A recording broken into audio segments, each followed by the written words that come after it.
Bom, pessoal, primeiramente, boa noite. Sejam todos e todas bem-vindos ao nosso quarto dia da Semana de Educação Jovem do Futuro. Evento esse promovido pelo Cursinho Popular Paulo Freire, aqui da nossa cidade de Guará. E hoje recebemos aqui ao nosso lado o professor Márcio Pereira. O professor Márcio Pereira é biólogo formado pela Universidade Federal de Uberlândia, pela UFO, mestre em Fisiologia e Bioquímica em Plantas, doutor em Recursos Florestais e professor de Recursos Naturais Renováveis, Fisiologia Vegetal e Sistema Vegetal pelo curso de Agronomia da FAFRAM. Professor, seja bem-vindo ao nosso cursinho popular. É uma honra poder dialogar com você e principalmente pensando aqui em educação. Então, em nome do cursinho, nós agradecemos mais uma vez sua participação. Muito obrigado. A palavra é com você. Bom, boa noite, Lucas. Boa noite aí, prezados alunos, né? Um prazer enorme. Eu agradeço o convite feito aí pelo Cursinho Popular Paulo Freire, em nome do Lucas, que entrou em contato. Eu prontamente aceitei, porque eu gosto dessas iniciativas pioneiras, né? Iniciativas voltadas para a educação. Então, é um prazer estar com vocês hoje aqui e vamos bater um papo, trocar uma ideia nesse momento que nós estamos passando, e principalmente vocês, alunos, né, em decorrência do objetivo que vocês esperam alcançar aí até o final do ano, mais tardar no início do próximo ano, que é ingressar no ensino superior. Então, um prazer enorme, estou junto aqui com vocês para que a gente possa trocar algumas experiências aí. E vale ressaltar que essa semana educacional está no quarto dia e amanhã nós temos um encerramento com o professor Arnaldo Nicolela. Amanhã teremos uma live às 10 horas, então peço para vocês também acompanharem. E hoje, professor Márcio, a gente vai falar de um tema um pouco especial, que é a questão do Enem e vestibulares como forma de acesso ao ensino superior. Vale destacar que, principalmente no nosso cursinho, nós temos muitos alunos que vão prestar vestibulares, então a gente está vivenciando um momento tanto delicado, que é a conjuntura do cenário nacional e internacional, que é a questão da pandemia, e a gente queria ouvir, na sua concepção, na sua avaliação, o que muda em relação aos anos anteriores, qual que é os caminhos aqui pensados, elaborados para os alunos, e como o senhor vê todo esse cenário nacional que a gente está vivenciando? Bom, eu acho que muita coisa vai mudar em relação ao que ocorreu o ano passado, né? Como mudou, basicamente, todo o processo educacional a partir do dia 16 de março desse ano, com o decreto do governo federal, né, do decreto 343, que, na realidade, dava 3 opções para as instituições de ensino superior.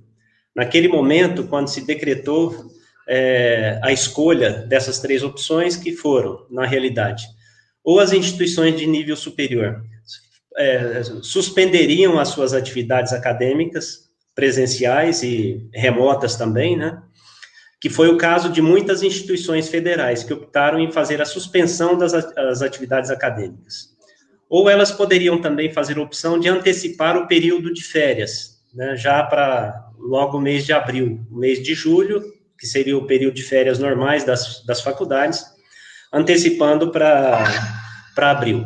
Ou as instituições poderiam dar continuidade a partir do dia 17 de março às suas atividades acadêmicas presenciais, né, de maneira remota. Foi o que a FAFRAM optou, né, levando em consideração toda a logística e o planejamento de calendário acadêmico, né, pensando principalmente nos formandos, ou seja, cumprir exatamente o calendário acadêmico como estava aprovado, né, para o início do semestre anterior, e com possibilidade de fechar o calendário acadêmico de uma maneira remota também, até o final do mês de junho. E isso nós fizemos. Mas em decorrência do que muitas instituições de ensino, principalmente as instituições federais, sejam elas faculdades ou universidades, centros universitários federais, a grande maioria optou em fazer a suspensão das atividades. Isso aí, logicamente, comprometeu o calendário acadêmico desse ano de 2020. o que levou a fazer o governo federal, através do Ministério da Educação, a fazer as mudanças do calendário do Enem também, e do calendário de acesso, né, ao ensino superior do ano que vem. Porque como as instituições de ensino superior, as federais, não conseguiram e não vão conseguir fechar o calendário acadêmico de 2020 até dezembro, consequentemente, vai comprometer a entrada dos novos alunos para o início do ano de 2021, que nós provavelmente vamos abordar daqui a pouco, né, essas formas de acesso, como você mesmo colocou, através do Enem, do SISU, do ProUni, né, vai comprometer isso, porque, na realidade, não existem as vagas hoje que seriam disponíveis para os novos alunos já no início do ano de 2021, elas não existem, porque elas estão comprometidas com os alunos que ingressaram nesse ano de 2020, que eles vão ter que complementar esse calendário acadêmico deles no primeiro semestre de 2021. Então, as mudanças são radicais, né? As mudanças que ocorreram, e o próprio calendário do Enem, né? Que já está amplamente divulgado, né? As datas das provas, que normalmente ocorriam em novembro, foram transferidas, né, basicamente, para o mês de março de 2020. E vale destacar, professor, que o cursinho, que é uma iniciativa voluntária nossa, criada em 2018, ele realmente sentiu um pouco essa transição do ensino presencial para o ensino remoto. Como eu conversava anteriormente com o senhor, nos anos 2018, 2019, a gente adotou esse tipo de ensino presencial. No 2020, nesse primeiro semestre, a gente começou com uma certa dificuldade, principalmente por se tratar de um ano de pandemia, que já iniciou lá durante a segunda semana de março, essa paralisação, e a gente, infelizmente, por conta da questão da própria tecnologia, sentiu um pouco preocupado. Então, essa preocupação gerou uma série de consequências, tanto em relação aos nossos professores e também em relação aos nossos alunos. E, claro, essa experiência reflete todo o cenário educacional, desde a educação básica, como a gente está vivenciando, e até pela sua experiência no ensino superior. E, mais uma vez, como é possível, e aqui do lado de uma perspectiva dos alunos, como é possível pensar todo esse cenário, principalmente esse cenário de incerteza, e qual que é o papel aqui das instituições, no caso, o senhor pode falar de uma forma mais profunda da FFCL, da FAFRAM, qual que é o papel dessas instituições nesse sentido de dar garantia para os alunos, e como é possível pensar, talvez, aqui em uma estratégia pensando na questão da saúde mental dos alunos? Bom, o que eu acho que tanto a FAFRAM como a FFCL, né, agiram de uma maneira correta, apesar de ter feito algumas estratégias diferentes. Ou seja, nós da FAFRAM optamos em dar continuidade normal ao calendário acadêmico já a partir do dia 17 de março. A FFCL também optou, né, em dar continuidade às atividades remotas, mas antecipando as férias de julho para o mês de abril. Mas isso não interferiu no cumprimento do calendário acadêmico dos alunos, né, porque na realidade eles vão conseguir concluir também, a exemplo da FAFRAM, todo o calendário acadêmico proposto para o ano de 2020.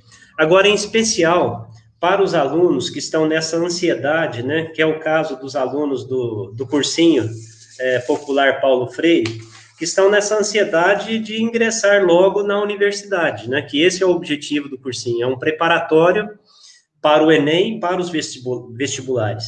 Então, esse é o problema que eu vejo, né, porque houve uma mudança e ainda creio eu que nós vamos ter novidades ainda até o final do ano, porque, na realidade, o Enem, ele habilita o aluno a fazer os processos seletivos através do SISU e através do ProUni, né? O SISU para as universidades, faculdades federais, os institutos federais, né? E o Enem para o ProUni para as universidades e faculdades particulares. Então, eu creio que os meninos aí, né, que você tem um contato mais direto, eles devem estar sentindo isso, porque tem muita incerteza ainda pela frente, né? Apesar do governo federal já ter definido um calendário para aplicação do Enem, seja ele impresso ou ele online também, porque teve essa alternativa, né, de escolha. Não sei como que os alunos do preparatório Paulo Freire optaram, mas eu estava fazendo hoje um levantamento aqui, que nós tivemos aí, para as provas, opção de provas impressas, um total de 5,7 milhões de alunos, né, inscritos, que vai ocorrer entre os dias 17 e 24 de janeiro. E as provas digitais, 96 mil alunos inscritos, né, que está programado para o dia 31 de janeiro e 7 de fevereiro. Eu não sei como que foi a opção dos alunos de vocês. Você tem esses dados, Lucas? Na verdade, professor, a gente está começando essa semana com as nossas aulas presenciais do segundo semestre, e a partir da semana que vem é que a gente começaria as aulas remotas. Então, nós ficamos de verificar essa possibilidade, levantar esses números, mas ainda a gente não tem isso em mãos por enquanto. Uhum. Então, creio eu, Lucas, que a ansiedade dos alunos deve ser grande, né? Porque mesmo sendo o objetivo do aluno procurar uma universidade pública, mas creio eu que principalmente o público que você tem de alunos, né? Esse cursinho popular Paulo Freire, né? Que você está gerenciando, administrando, boa parte deles vão ser candidatos também, né, potenciais candidatos a concorrer vagas nas escolas particulares também, principalmente através do programa Universidade para Todos, né, do ProUni, que eles estão habilitados a isso. Que, na realidade, a Fafran, especificamente, ela só oferece bolsas integrais. As bolsas integrais do ProUni têm algumas diversidades em relação ao curso escolhido, né? Ou seja, aqui nós temos 5 cursos, né? Agronomia integral, veterinária integral, direito diurno e noturno, sistemas de informação noturna e enfermagem noturna. Dependendo da carga horária desse curso, né? Além do aluno concorrer a uma bolsa integral do ProUni, não reembolsável, porque na realidade ele vai ter essa bolsa até o final do ano e não tem necessidade de fazer o reembolso, né? Ele concorre ainda também ao que nós chamamos de uma bolsa permanência. A Bolsa Permanência é uma bolsa também oferecida pelo governo federal para os alunos que foram selecionados dentro de um sistema Universidade para Todos, como bolsistas integrais e para cursos integrais também. Os cursos noturnos, infelizmente, eles não entram para contemplar essa Bolsa Permanência. Mas para os cursos integrais, sim, que é uma bolsa, na realidade, não é muito alta, mas é um valor até expressivo, que dá para o aluno tentar se manter um pouco, é no valor de R$400. Então, ele não paga a faculdade e ele ainda é contemplado com essa bolsa de R$400, que é chamada de Bolsa Permanência. Mas para ele fazer a inscrição, o processo, passar pelo processo seletivo, ele tem que fazer o Enem. Então, tudo se esbarra no Enem, né? Ou seja, mesmo nós, como gestores de uma faculdade particular, nós não temos como mudar esse calendário, porque, na realidade, o calendário do Enem ele é estabelecido pelo governo federal. Então, vai comprometer também a entrada dos nossos alunos, não do processo seletivo normal do vestibular, mas aqueles que optarem pelo processo do ProUni, porque, na realidade, eles vão ter que fazer o Enem primeiro para obter a classificação, porque a nota de corte é como do SISU, né? É feito como do SISU, é a nota que ele vai obter através da realização do Enem. Então, eu creio que talvez nós tenhamos ainda algumas mudanças até o final do ano, né? Em relação a esse cronograma relacionado ao ProUni, creio eu. Em relação ao SISU, não vai ter como ter mudanças, porque isso aí está diretamente relacionado com as universidades públicas federais, né? Mas em relação à pergunta que você fez, né, a saúde mental dos alunos, né, você comentou isso aí. Eu acho que todos devem estar ansiosos, né, porque tem determinadas coisas que não são tangíveis, né, que não têm condições de ser mudadas.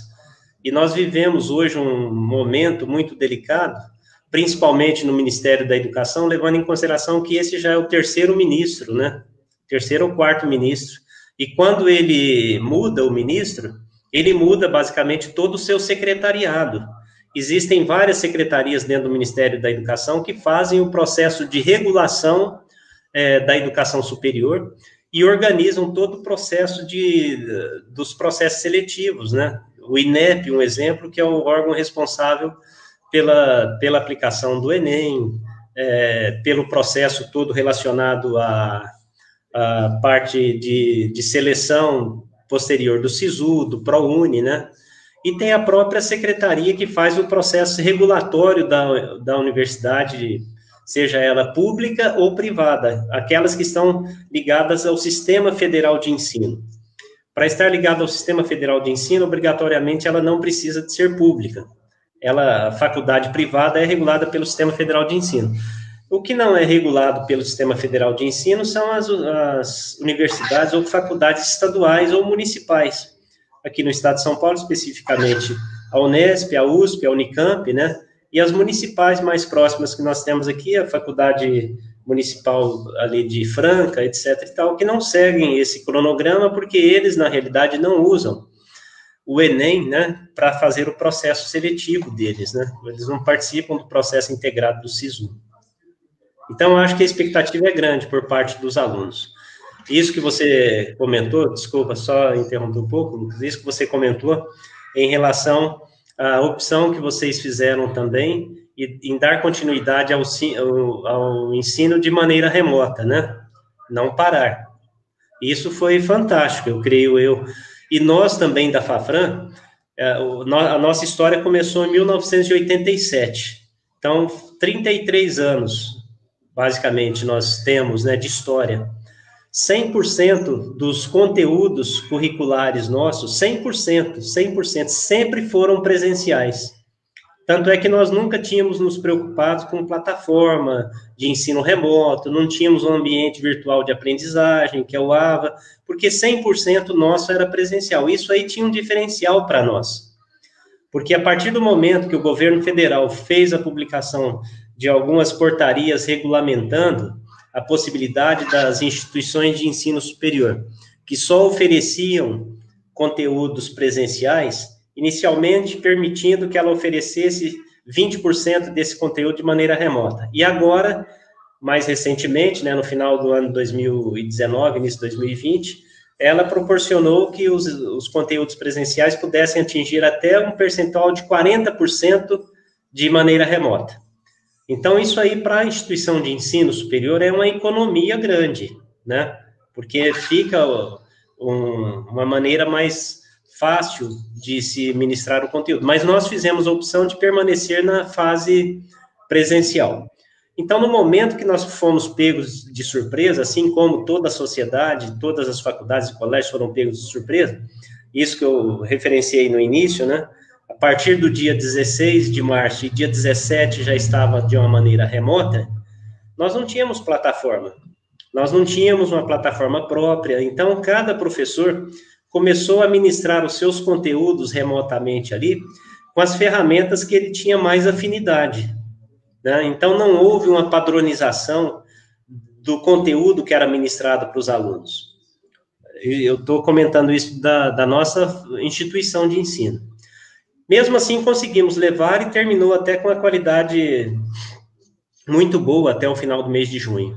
Então, no mês de julho, é que a gente fez realmente todo um procedimento de contratar uma plataforma profissional, que é a Google for Education, que realmente está fazendo uma diferença grande agora, porque nós não sabemos até onde vai isso, né?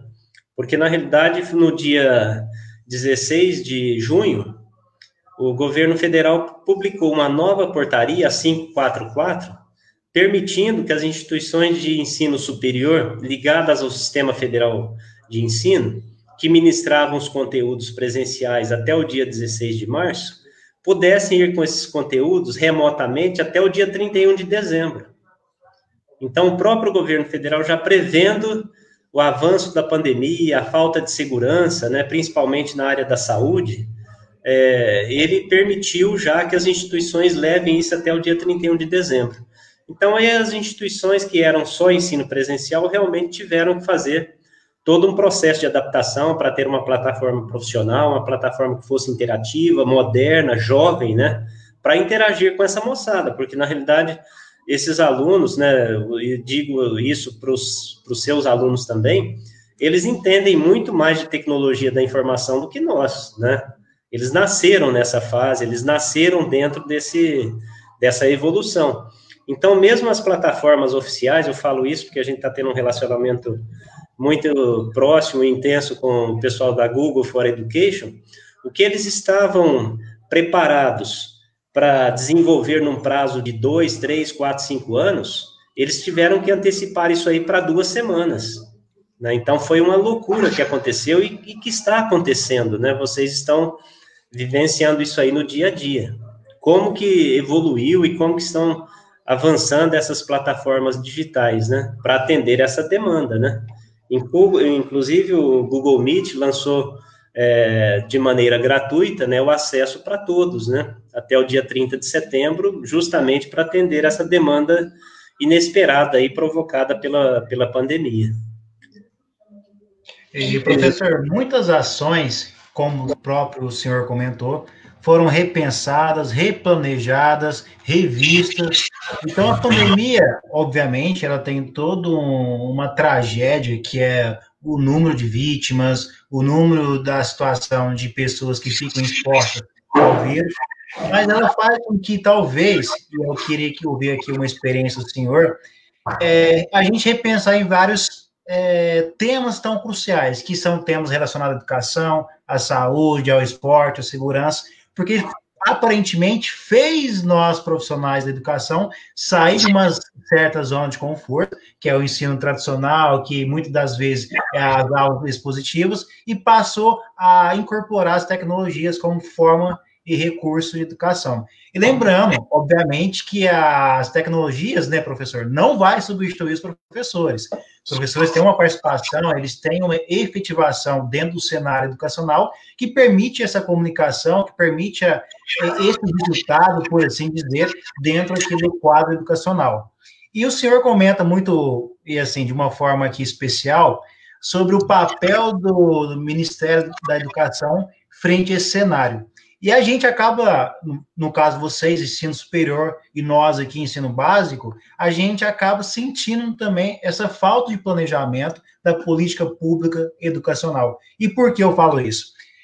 Infelizmente, o governo, principalmente o governo de São Paulo, ele quer adotar a retomada das aulas pelo plano de retomada do governo, previsto agora para outubro, que é a aula presencial com 30% de alunos. Então, tem toda uma estruturação, as escolas vão passar por uma série de mudanças, principalmente relacionadas a materiais de IPI, a questão aí de sanitização, enfim, tem toda uma estrutura, uma logística para a volta aqui das aulas para esse mês de outubro.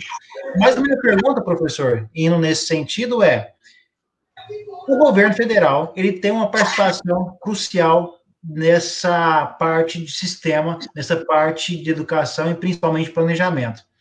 Falta ainda essa comunicação entre governo federal, iniciativas do Estado, iniciativas particulares, tentando aqui dialogar e chegar talvez numa forma mais fácil, numa forma mais prática, uma possível saída em relação a todo esse cenário de incerteza?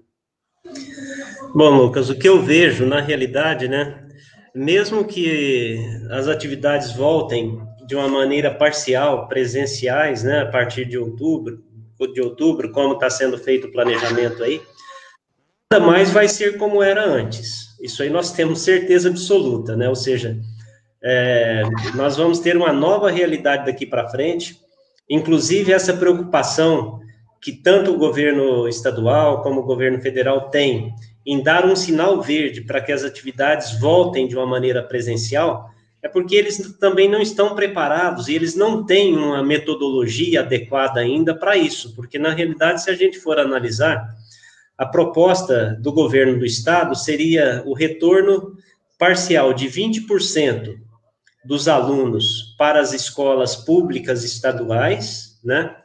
30% para as escolas particulares e municipais. Agora, o próprio governo estadual, ele tem as suas dúvidas, né? ou seja, as escolas públicas estaduais de ensino médio, da educação básica, né, como um todo, voltando 20% de alunos na segunda, 20% na terça, quarta, quinta e sexta, né? Isso aí vai representar, na realidade, também, uma redução do tempo necessário para que seja abordado de uma maneira presencial o conteúdo programático para o aluno, né? Porque o professor ele vai ter que repetir para uma mesma sala, né, 5 dias consecutivos, 20% do conteúdo apenas, porque vai ter basicamente 20% dos alunos ali. Então, isso aí que eu acho que vai ser uma dificuldade maior. Agora, em relação especificamente às instituições públicas, né, privadas de nível superior, vai ser mais ou menos o mesmo procedimento, dando uma flexibilidade, às vezes, um pouco melhor, em decorrência da infraestrutura que cada instituição tem, que é bem particular de cada instituição.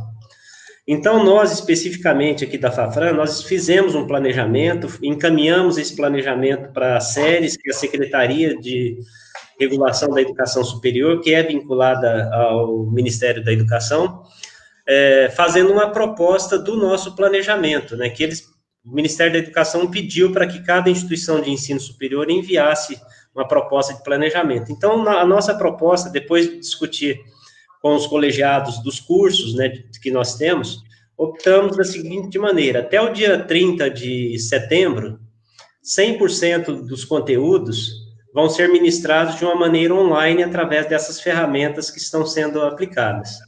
A partir de outubro, né, nós vamos retornar com as atividades práticas apenas, né, daqueles cursos que assim exigem, que seriam os cursos de agronomia, o curso de veterinária e de enfermagem, que seriam as aulas de laboratório, que na realidade, mesmo quando é ministrado o conteúdo presencial 100%, as turmas de laboratório já são divididas, né, já são turmas pequenas, de 20 alunos, porque você tem que respeitar ali também a quantidade mínima de metro quadrado por aluno dentro da sala de aula, né? Então, os nossos laboratórios já foram planejados justamente para isso, né? Ou seja, os nossos laboratórios, cada laboratório nosso tem 96 metros quadrados.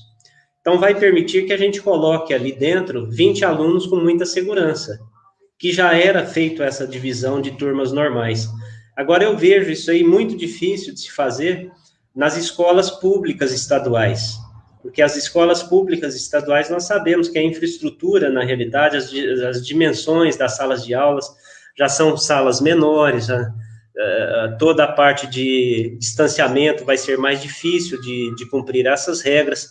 Então, por isso que eu acho, você comentou em relação à parte de comunicação, né, entre o Ministério da Educação e os governos estaduais, as secretarias estaduais e municipais de ensino. Eu acho que eles estão se comunicando, mas todos eles estão com muita dificuldade, levando em consideração que não existe ainda uma experiência feita dessa no Brasil ao longo de toda a nossa história. Ou seja, estamos fazendo a história agora, né? Isso que eu comentei com você. Nada será como antes. Então, esses protocolos que estão sendo propostos agora nunca foram feitos, nunca foram aplicados, né? Porque nunca vivemos por uma situação dessa. Então, por isso que eu acho que aí sim entra o aspecto da precaução, né? Da precaução, porque as autoridades, elas têm uma responsabilidade muito grande em cima disso. Tanto é que no início, quando nós começamos as atividades remotas, tivemos uma série de reclamações por parte dos familiares, né? Dos alunos. Bom, mas eu coloquei o meu filho numa escola que era 100% presencial, agora ela está 100% online.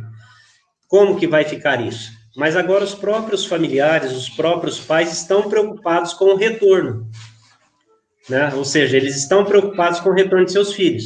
Tanto é que nós tivemos, essa semana, recebemos uma família de Guaíra, que o filho dele faz agronomia conosco, né? Falou, olha, vocês lançaram um comunicado que em outubro vocês vão voltar às atividades práticas, né, das aulas de agronomia.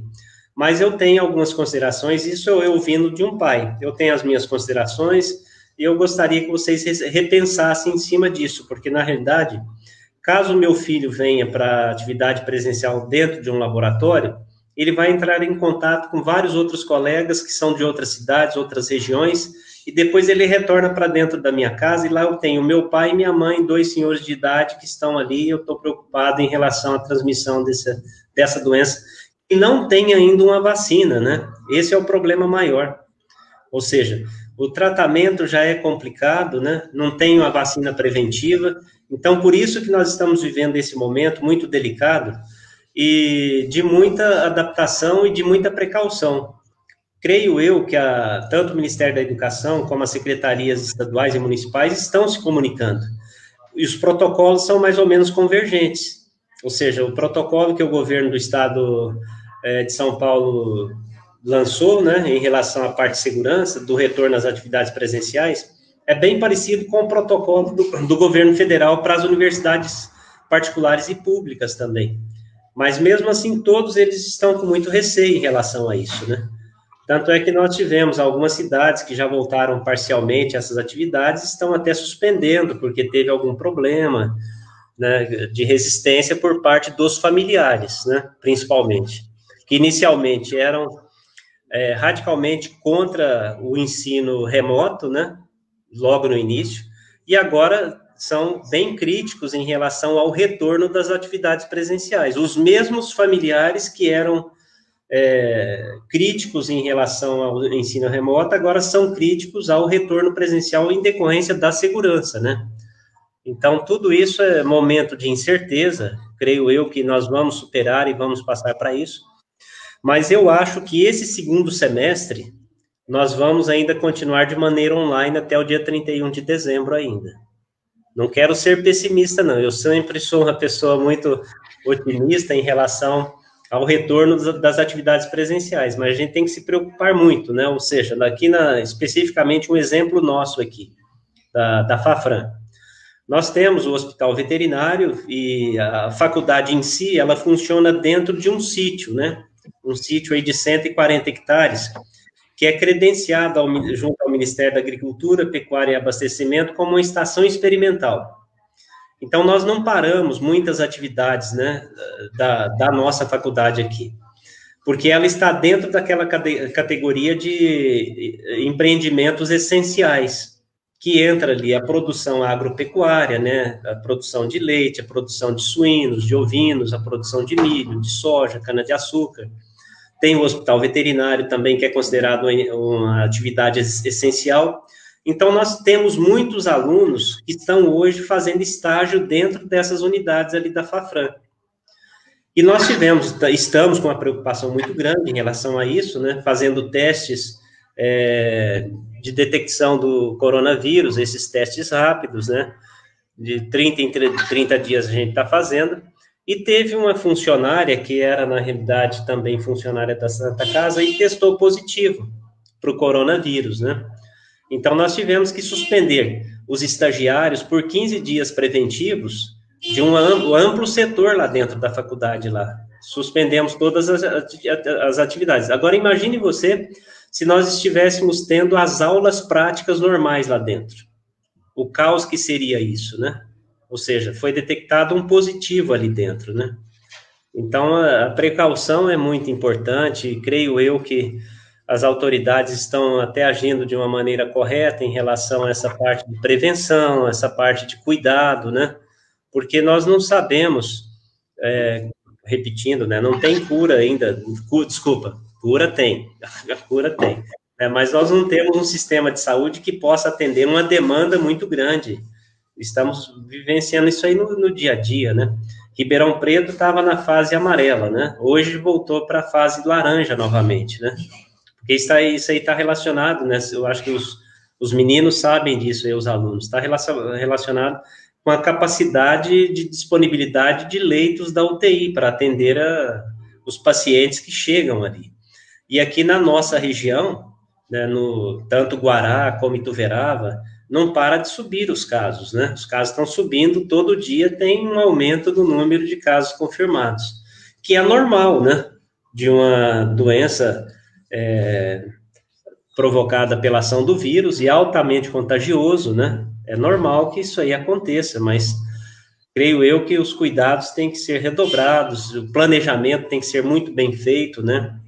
Mesmo quando for possível o retorno dessas atividades.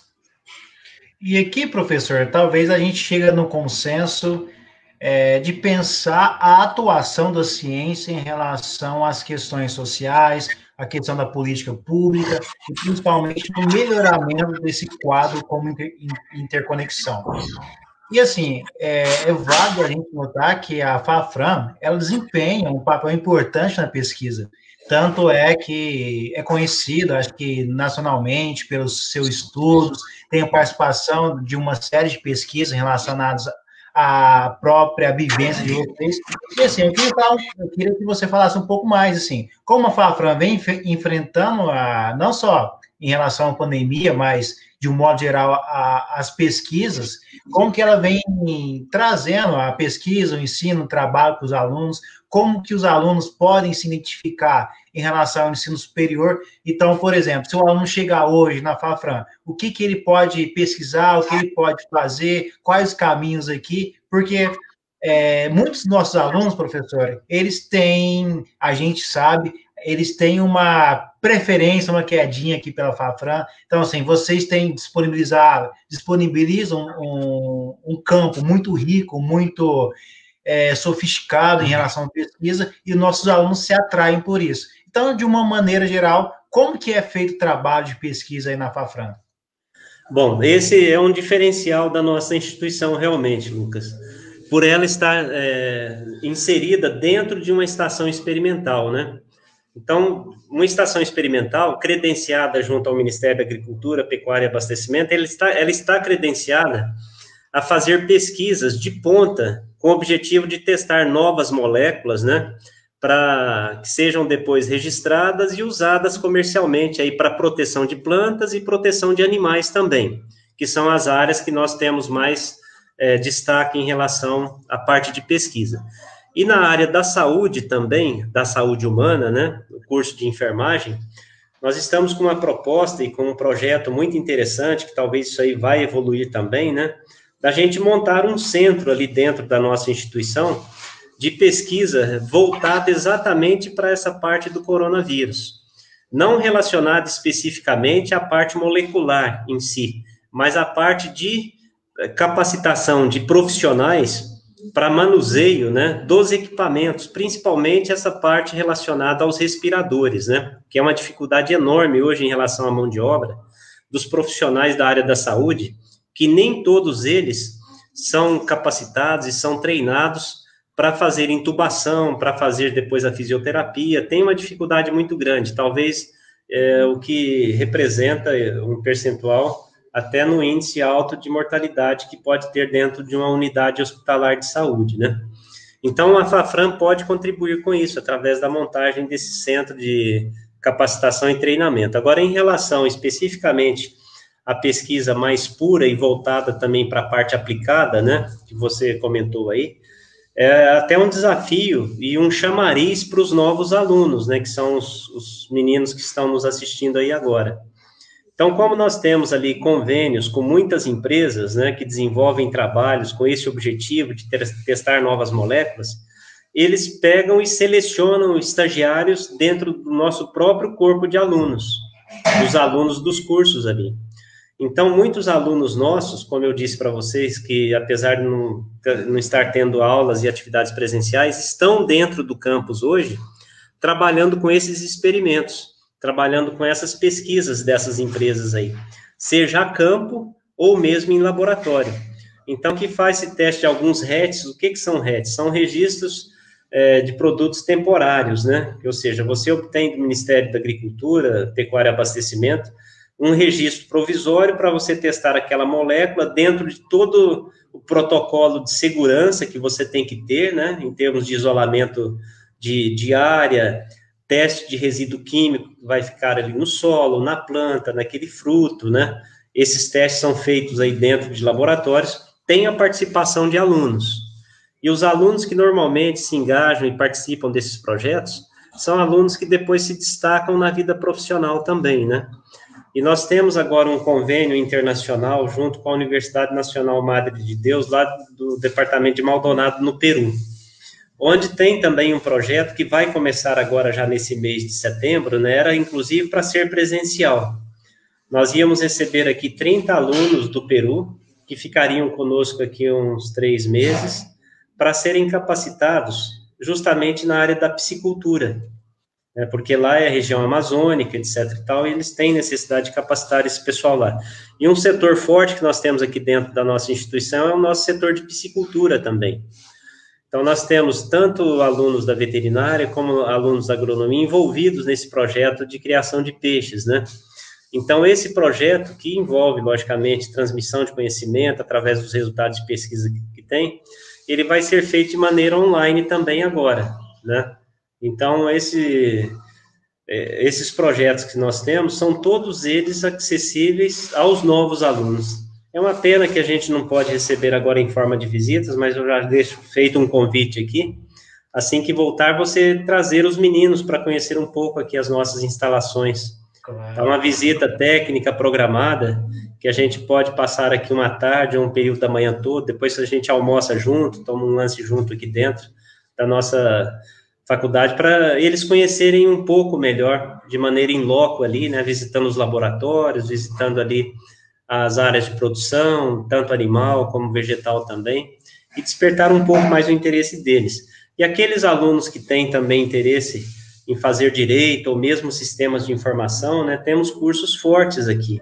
Né, nós temos, na realidade, atividades voltadas de atendimento justamente à população de baixa renda, através do escritório de assistência jurídica, né, que é um atendimento gratuito que tem ali próximo ao fórum, e o pessoal do curso de enfermagem que está com os projetos aí, alguns projetos muito interessantes em relação à parte de reciclagem, reutilização de equipamentos, né, que hoje, creio eu, viu, Lucas, que tem campo muito para ser explorado, em todas as áreas, né. Às vezes eu fico puxando um pouco mais a sardinha para a nossa brasa aqui, em decorrência dos cursos que nós temos, mas qualquer área que o aluno escolher, eu sou dessa opinião, independe da área que ele vai escolher, mas se ele escolher a área que ele gosta, que ele se identifica, ele vai ser um profissional de sucesso, sabe? Independe da profissão. Não adianta falar, mas a profissão que mais dá dinheiro é aquela profissão X ou aquela profissão Y, mas se ele escolher aquela profissão pensando nisso, e for um profissional que não vai se identificar com aquela área, vai ser um profissional frustrado, e ele não vai ser um profissional que vai se destacar naquela área, né? Então, eu falo muito isso aí no momento que a gente recebe alunos que estão para prestar vestibular na nossa instituição. Escolham aquilo que você se identifica, né? Você hoje tem como fazer uma série de escolhas, analisando através da internet mesmo, aquilo que você mais se identifica, né? E procurar uma instituição correta. Não adianta você procurar também, eu vou querer uma instituição pública federal. Aí, às vezes, você vai para um instituto que não oferece as condições adequadas para aquela profissão, né? Então, hoje existem também os indicadores de qualidade da educação superior, né? Creio eu que você deve abordar esse assunto com os alunos aí, em relação aos indicadores de qualidade que o governo federal publica todos os anos, né? E todas as unidades, sejam elas públicas ou privadas, que são ligadas ao Sistema Federal de Ensino, elas passam por um período, por fase de supervisão. O que são essas fases de supervisão? São as informações que a instituição posta obrigatoriamente todos os anos, relacionada ali à parte de infraestrutura, corpo docente, né, produção científica, acervo bibliográfico. Ela é obrigada a postar isso no sítio eletrônico ali do EMEC. O EMEC é o E-MEC, que é o MEC eletrônico ali. Então, o governo federal, ele tem uma equipe que faz toda a parte de supervisão disso, analisa essas informações todas, esses relatórios, né? E depois, dependendo do desempenho que o aluno daquele curso tem no ENAD, que é mais ou menos o ENEM, né, para o ensino médio, ou o ENAD para o ensino superior, vai avaliar o que realmente o aluno aprendeu. Então, se o conceito do ENAD do aluno for um conceito compatível com aquelas informações que foram postadas ali pela instituição, ela vai passar por um processo de supervisão, às vezes, de 5 em 5 anos. Agora, se a nota for muito baixa, né, o processo de supervisão que ela vai passar é de 2 em 2 anos, ou de ano em ano, às vezes até faz a suspensão do oferecimento de vestibular para aquela instituição. Então, os alunos têm acesso a isso, né, ao catálogo da instituição no Ministério da Educação. E de posse dessas informações, é que ele vai fazer a escolha adequada da instituição melhor, que ele acha que vai oferecer um curso melhor que ele está escolhendo, e ele tem que se identificar com esse curso. Para ele ser um profissional de sucesso, ele tem que se identificar com essa área que ele escolheu, porque senão ele vai ser um profissional frustrado. É importante, né, esses cursinhos preparatórios, e creio eu que você é um pioneiro nessa área aqui na nossa região, e tiro o chapéu para vocês aí, para você, para a sua equipe, que realmente se preocupam em oferecer essas informações e dar qualidade para que os alunos possam fazer a escolha certa e correta, né? E aqui fica algum conselho, uma sugestão para os nossos alunos repensar esses atos, repensar a sua carreira, como justamente o próprio professor Márcio elencou. Porque, às vezes, é claro que se tem muita concepção do ensino federal, do ensino até mesmo estadual, mas se a gente levar em conta a pesquisa, o ensino, muitas das vezes nós temos que enfatizar aqui próximo, ou o que é mais vantajoso para a gente. Professor, temos aqui alguns questionários, algumas dúvidas. Vamos lá. Primeiro começo com o Guilherme Oliveira. Esse cara é top. Aqui uma mensagem para você, professor. Lembrando que o Guilherme também é professor do cursinho voluntário. Ele começou esse segundo semestre com a gente. Obrigado, Guilherme. Alô, Guilherme. Obrigado e parabéns aí, cara. O João Paulo também deixa aqui para a gente os parabéns. A Bianca Amaral também deixa umas palminhas. E aqui um comentário do Léo. Boa noite. Primeiramente, muito obrigado, doutor Márcio, por ter aceitado o nosso convite e estar presente nessa primeira semana educacional. Algo tão importantíssimo para nós, como todo o seu conhecimento, carisma e simpatia. Tenho um respeito e admiração gigantesca pelo senhor. Ao Lucão também. Muito obrigado pelo empenho e disponibilidade ao nosso cursinho. Mas, doutor, sempre vemos alguns problemas de base dos alunos que ingressam no ensino superior, principalmente das escolas públicas. Na opinião, não foi toda a mensagem. Deixa eu ver aqui, doutor. Não, mas eu já acho que eu já posso responder. Eu já entendi mais ou menos aí. Leonardo. Eu consegui aqui, doutor. Na opinião do senhor, qual é a forma de prepararmos esses alunos para estarem aptos a ingressar nas universidades, de certa forma, as garantir um melhor aproveitamento para os posteriores desafios da vida, sejam acadêmicos, profissionais de pesquisa? Leonardo, obrigado aí pela pergunta, né? Acho que é muito pertinente e, na realidade, vem de encontro com o que as instituições de ensino superior são orientadas em relação a isso, né? Vocês que estão fazendo a fase preparatória já fazem um papel muito importante para isso, né? Principalmente o próprio nome do cursinho de vocês, Paulo Freire, né? Que foi um educador revolucionário que trabalhou justamente com a parte de inclusão, né? De pessoas para serem críticas e conhecimento do seu local ali, do seu nicho, né? Isso aí muito importante. O próprio nome do cursinho de vocês já é revolucionário, né? Agora, em relação à parte da faculdade em si, propriamente dita, né? Ela tem que ter obrigatoriamente uma política de inclusão, tá? Quando se fala em inclusão, não vamos falar só de pessoas que apresentam alguns problemas. Nós mesmos, da Fafran, nós temos hoje no curso de Direito, que já vai para o final do primeiro ano, uma aluna que é síndrome de Down, né? Então, ela tem que ter um tratamento diferenciado, né? Mas ela não pode ser tratada diferente da turma. O conteúdo programático vai ter que ser o mesmo, né? Você vai direcionar algumas metodologias mais inclusivas para ela, mas ela faz parte da turma normal. Agora, em relação aos alunos, né, que você comentou de escolas públicas, que às vezes vêm com alguma deficiência de conteúdos básicos, né? Não digo só de escola pública, não, até das escolas privadas isso acontece com muita frequência também, né? Ou mesmo aquele aluno que ficou longe do banco escolar durante muitos anos, né, está querendo retomar sua vida acadêmica novamente.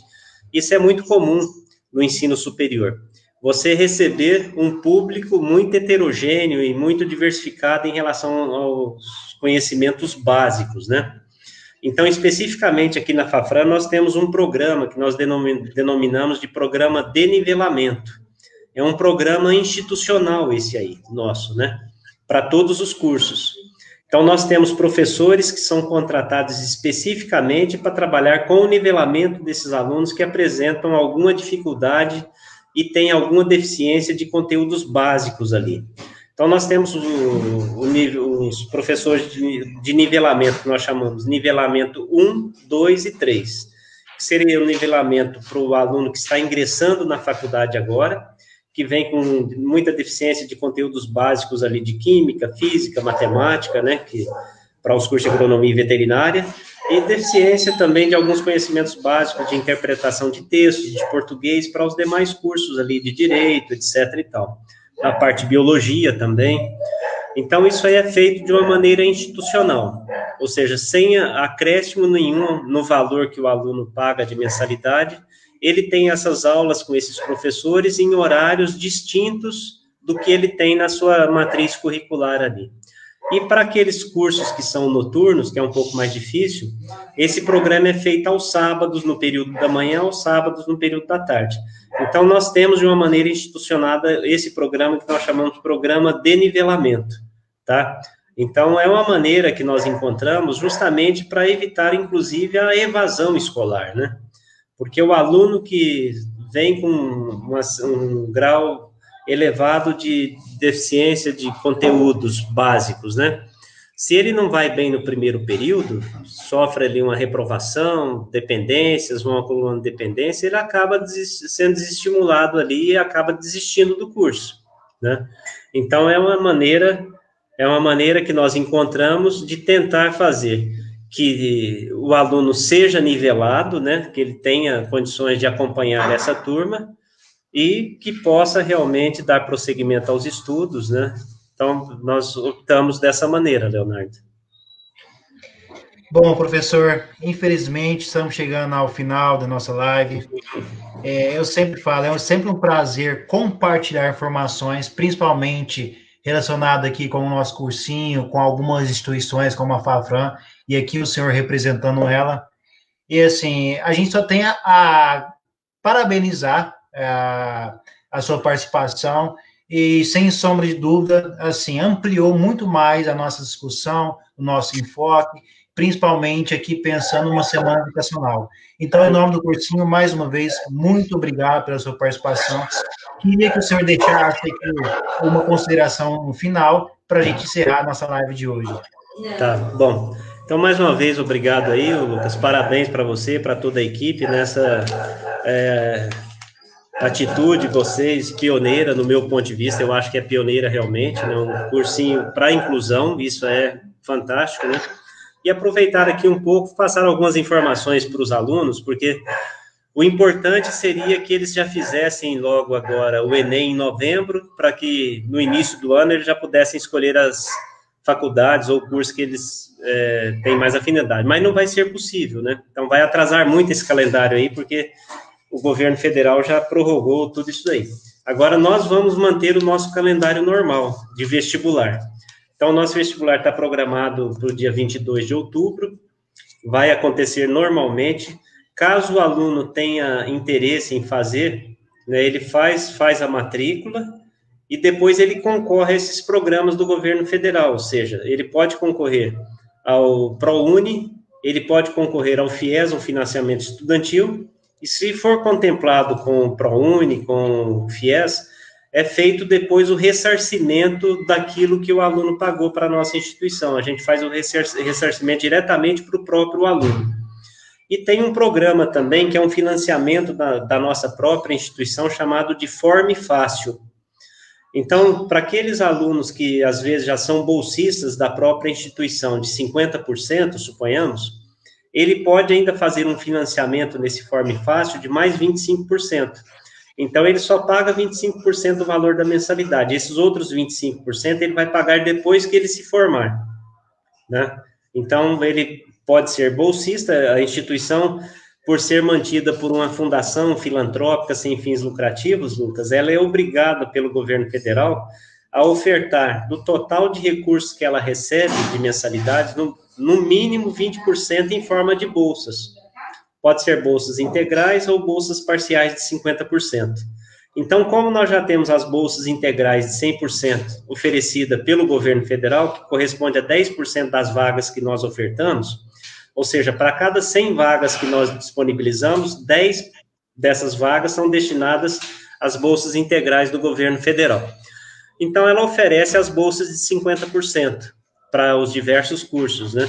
E mesmo o aluno bolsista de 50%, bolsa própria, ele pode concorrer a um programa desse financiamento próprio, o Forme Fácil. Uma pena que o tempo está acabando, mas eu teria mais alguns pontos para abordar aí, mas pode deixar para uma outra oportunidade também, Lucas, a gente fazer um mais para o final do ano, na hora que tiver as coisas já mais definidas também pelo próprio governo, né, seja ele o governo federal, através dos concursos aí do Enem, né, do SISU, como que vai ficar esse calendário aí, ou mesmo para as escolas públicas, né, quando definir aí o retorno dessas atividades presenciais, que creio eu que no máximo até final de outubro, início de novembro, isso aí já vai estar muito bem definido, que já é o final do ano, basicamente, né, isso aí vai ter que definir tudo, isso é até o final de outubro, início de novembro. Aí poderia marcar mais um bate-papo aí com os alunos para a gente, ou se já for possível, né, o retorno das visitas presenciais, vai ser um prazer receber vocês aqui na nossa instituição aqui. Vamos comer um almoço caipira. Sem sombra de dúvida, a primeira oportunidade que tivermos de estarmos presentes, nós com a equipe do cursinho, juntamente com os alunos, certamente iremos e tomaremos um café com o senhor aí. Isso, tá. Vai ser um prazer. Vamos fazer uma comida caipira para vocês aqui. Que delícia! Um franguinho na panela. Professor, mais uma vez, muito obrigado pela sua participação. A gente, mais uma vez, no cursinho, só temos a agradecer. Pessoas ilustres, assim como você, além de nos garantir a educação, que é uma coisa tão importante no cenário, também inspira a gente. Então, assim, muito obrigado mesmo pela sua participação. É sempre um prazer receber convidados assim como o senhor. E até uma próxima. Obrigado e boa noite. Obrigado, Lucas. Eu que agradeço aí. Boa sorte para todos vocês e que todos se cuidem, tá? Obrigado, professor. Falou, obrigado então. Fica com Deus, né? Até mais. Com Deus também.